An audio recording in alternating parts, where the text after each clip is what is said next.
Hi guys, good morning. Update po tayo sa ating mga alagang baboy. Ito pong isa ay naglalandi na. Ayan guys, standing heat na po siya. Tapos yung naman pong isa nating mama pig, nasa parawing pen na po at malapit-lapit na yan mga anak. So ngayon, dito po tayo. Mag-unboxing po tayo ng padala galing Dabsike na similya. Nag-avail po tayo ng similya galing Dabsike para isumpit po natin dito sa ating hybrid na baboy na Danbred, galing Danbred. Para maganda po ang kanyang iaanak at gagawin po nating inahin ang kanyang magiging mga anak. And guys, ito po ay kinuha ko kaninang madaling araw sa bayan. Pinadala po ito sa bus. Raymond po ang napadalhan. Yan. Ito na po yung kanyang dalawang catheter. Yan.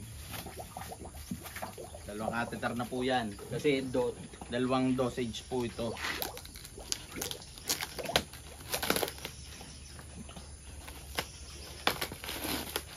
Kaka-excite guys, at ang ating biniling hybrid na baboy galing Danbred naglalandi na po. Saktong-sakto po ito ngayong padala na to ng Dabsike. Di po katulad dun sa nakaraan na pag ini-LBC ko nade-delay. Ngayon po dito sa Dabsike, ipapabas nyo lang po.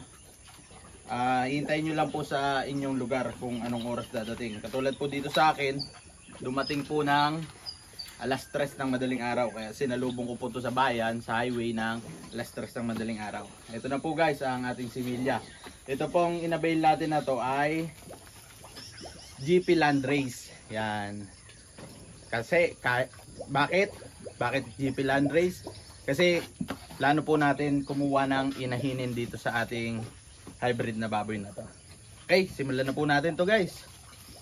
Habang ang ating inahin ay standing heat. Saktong-sakto po, pang 4 days niya ngayon. Saktong-sakto na nag-standing heat. Dalawang bottle po to guys, pero isa lang po ang gagamitin muna natin. Kasi ito po, pang-follow up ko po to bukas ng umaga ulit. Okay? Isa lang po muna ang ating gagamitin ngayong umaga. Ngayong umaga po, tsaka bukas ulit ng umaga.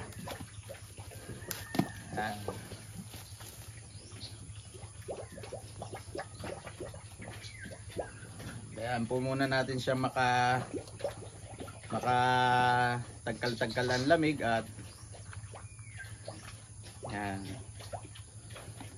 Matagal-tagal pa po yung lamig. Ito naman po, lagyan natin ng konting pampadulas ang dulo. Yan.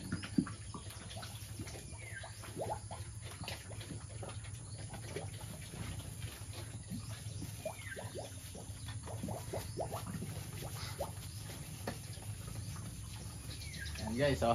Parito po kayo. At habang tatagkal tayo ng lamig ng ating similya, ito po yung kondisyon ng ating baboy ngayon, oh. Ayan guys, oh. Walang kagalaw-galaw. Standing heat na standing heat po siya ngayon. Kaya goods na goods po yan na sumpitan. At sana naman po ngayon ay mabuuhan na siya. Kasi nung last time po na sinumpitan ko siya, ito po ay rip na. Kasi nung last time po na sinumpitan ko siya, hindi po nabuuan kasi sa kadahilanan na delay po yung padala sa atin ng similya. Pag LBC po talaga ganun, nadidelay yung dating ng similya guys. Hindi po tulad sa bus. Pag in-order nyo ngayon, madaling araw dadating po. Kaya sakto-sakto guys yung dating ng similya natin, no. Tuwid-tuwid lang natin yan.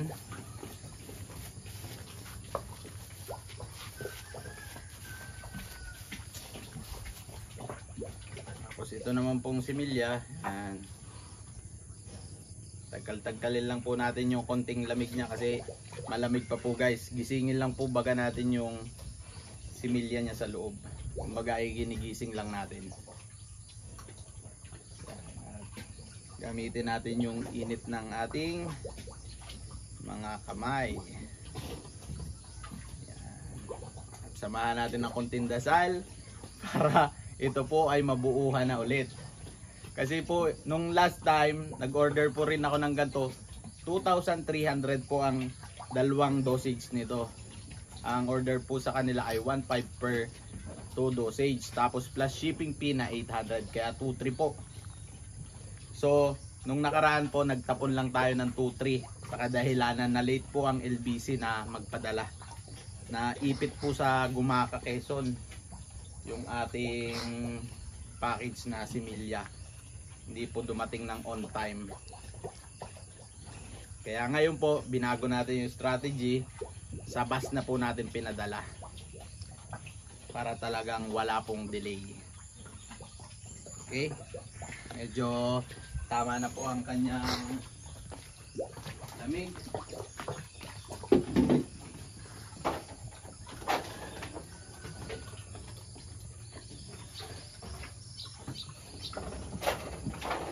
Ngayon guys ay lilinisan na natin ang kanyang pulba.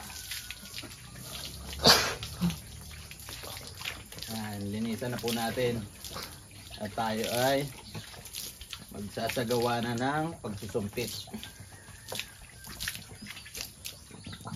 Pa.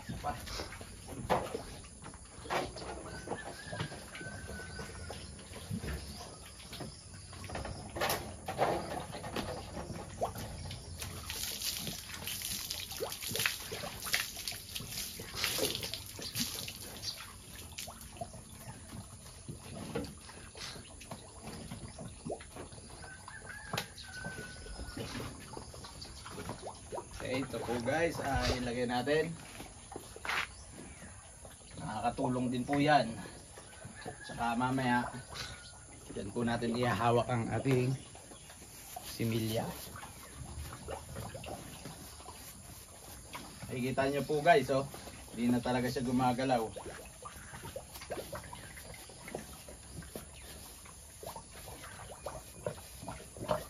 Medyo tinutuwid-tuwid ko lang po itong ating pansumpit at baluktot gawa sa pagkalagay sa box.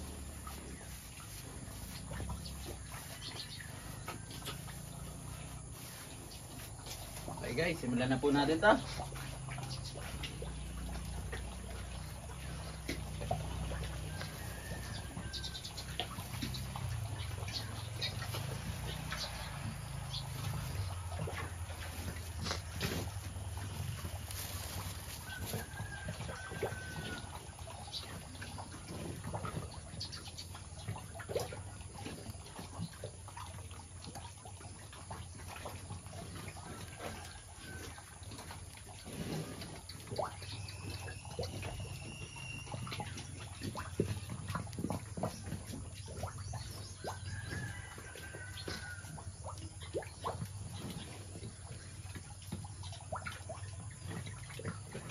Okay, yan na po guys.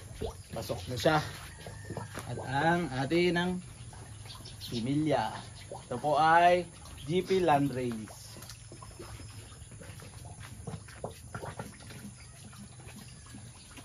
Yan, tama na po ang kanyang temperature.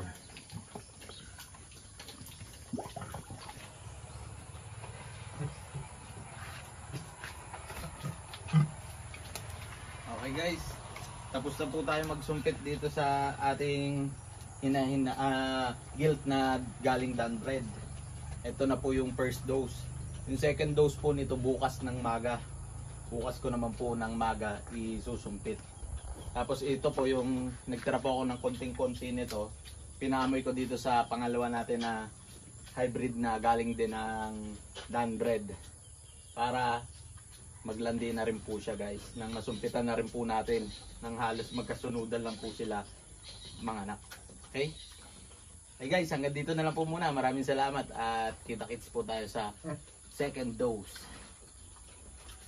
Ngayon tayo sa ating kambingan at tapos na po tayo mag-asikaso ng ating alagang baboy. Sumpitan na po natin sila.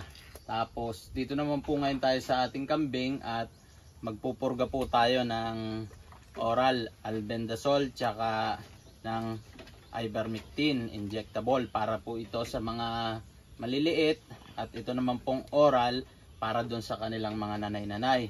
Gamit po natin itong syringe na to at ito po yung pinakang madaling gamitin para sa mga ganyang malalaking alagang kambing. Pwede rin po to sa ibon, may kasama po tong maliit na hose pang feeder. Kaya kung interesado po kayo sa gantong needle, yan, nasa yellow basket po yan. Okay, simulan na po natin to at nang matapos na. Unahin po muna natin ang mga maliliit. Bigyan po natin sila ng pamurga. Yan, dyan muna yan. Tapos, ang naman.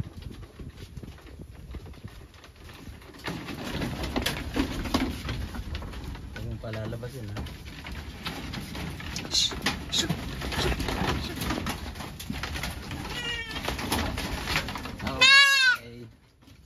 Huli. Nahin po natin tong ating maliit na kambing na to.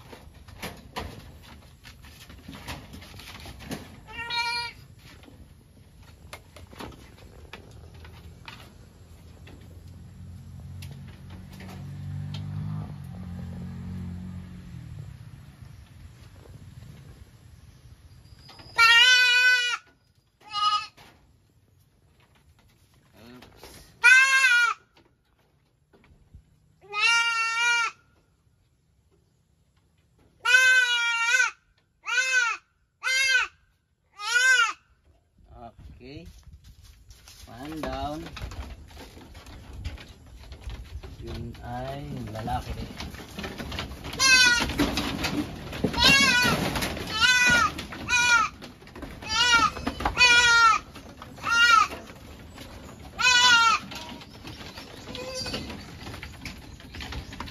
Ito naman po yung babae. Sulong anak lang din.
Ito po ay sa balat ko lang tinuturok at ito po ay ivermectin.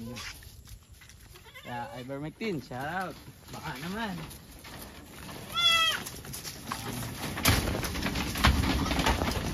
Ito po yung anak ni White Mama guys. Oh. Napakaganda. Ang laki na oh. Lalaki po to guys, nagsusulo lang. Purgayin na rin po natin. Ang haba ng katawan. Tinag pa yung isa.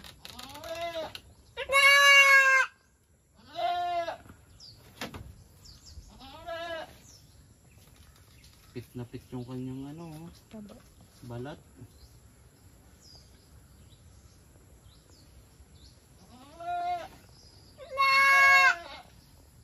Okay. Tapos bigyan ko rin po to ng second dose niya ng ano, iron.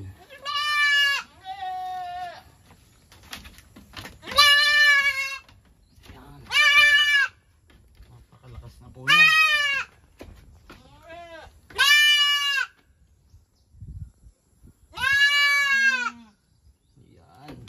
Okay? Dito po tayo sa maliliit. Dito naman po tayo sa mga kanilang mga inahin.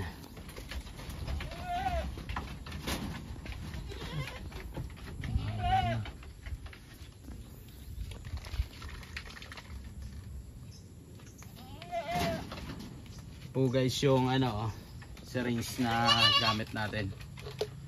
Napakadali lang po niyan. Ayan. Hanggang 4 ml lang po tayo.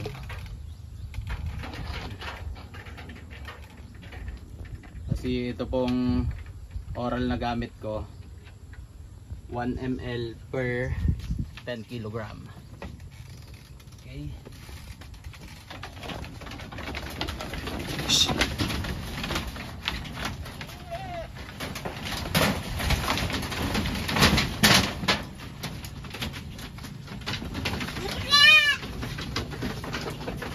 So guys, ganito lang po ito ganito guys.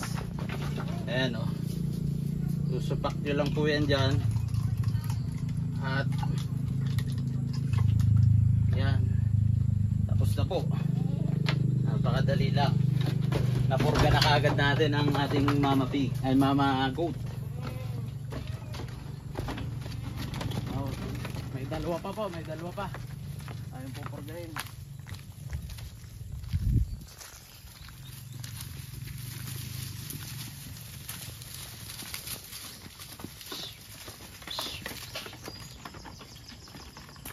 Dalawa na lang ang pupurgahin natin.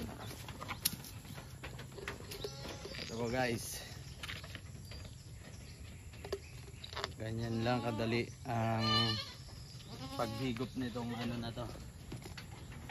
Yan muna natin habang kinukuha ko pa to.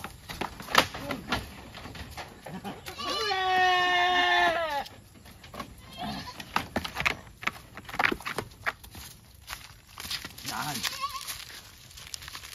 Ito po guys yung nanay nung pinakita ko sa inyong kambing na lalaki na nag-iisa.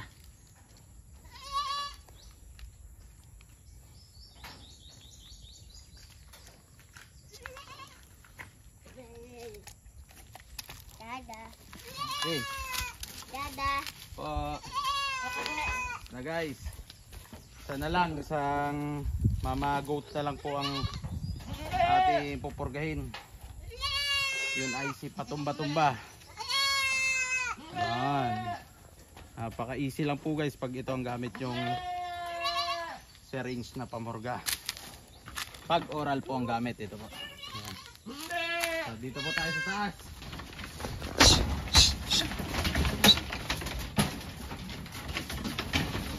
Yan. Ito na po ang last natin na pupurgahin guys. Si mama goat na patumba-tumba. Ayan guys, ganyan lang po kasimple yan. At tapos na po tayo dito magpurga. Kaya doon naman po tayo ngayon kay Palo. Let's go! Update ko po kayo guys kay Palo kung anong lagay na ni Palo. At medyo matagal-tagal na rin tayong hindi nakapag-video. At hindi ko nabibidyohan na po si Palo. Kaya ito po muna, pasilip din sa ating mga kambing.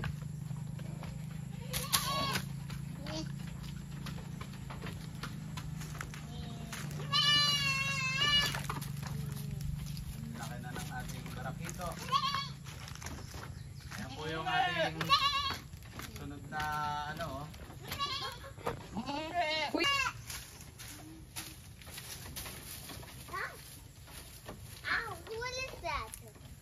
yan po ang sunod natin na back. Napakaganda. Napakakisi.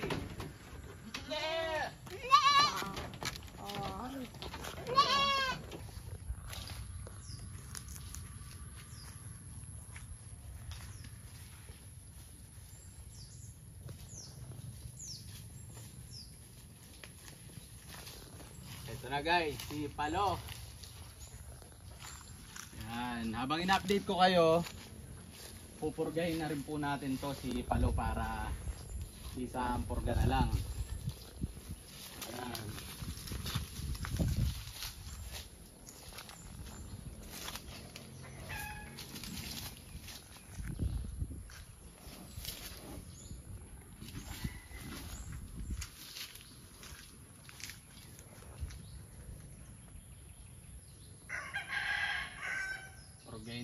natin siya.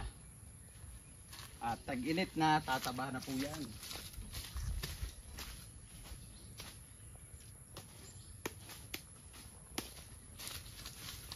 Yan guys, ito pong syringe na to, napakalaking serbisyo po sa akin ito. Kasi pag ako nagpupurga sa kambing, kalabaw, baka, ito po lagi ang gamit ko. Kaya napakaalwan lang po ng aking ginagawa pag ito ang gamit kong syringe. Napakasimple lang po gamitin guys, para hindi na kayo mahirapan yung magbobote-bote pa kayo. So katulad kasi dati guys, ang mga gamit, yung mga bote ng coke, bote ng soft drinks, ikukunaw mo dun yung mga gamot, tapos yun ang isusupak mo. Hindi na ganun guys, ganito na. Ito na ang mas pinakamadali. Napakamura lang nito guys, kaya avail na po kayo. Yan, ganyan lang yan guys oh.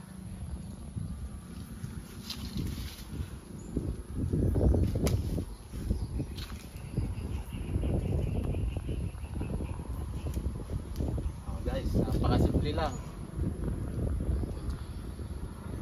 Napakasimple lang. Yan na po si Palo.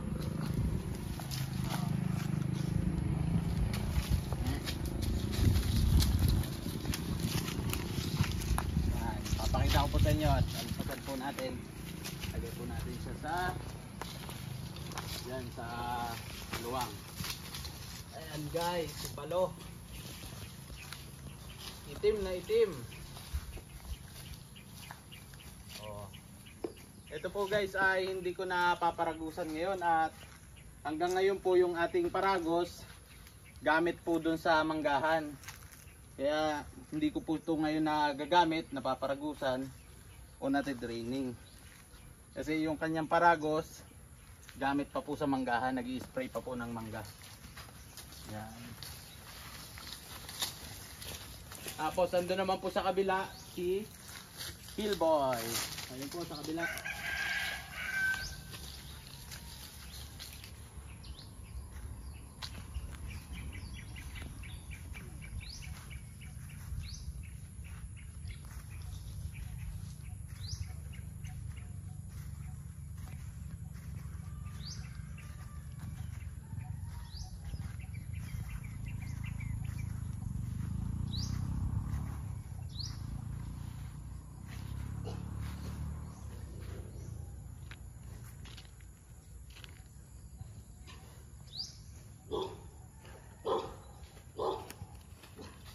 And guys, si Hillboy.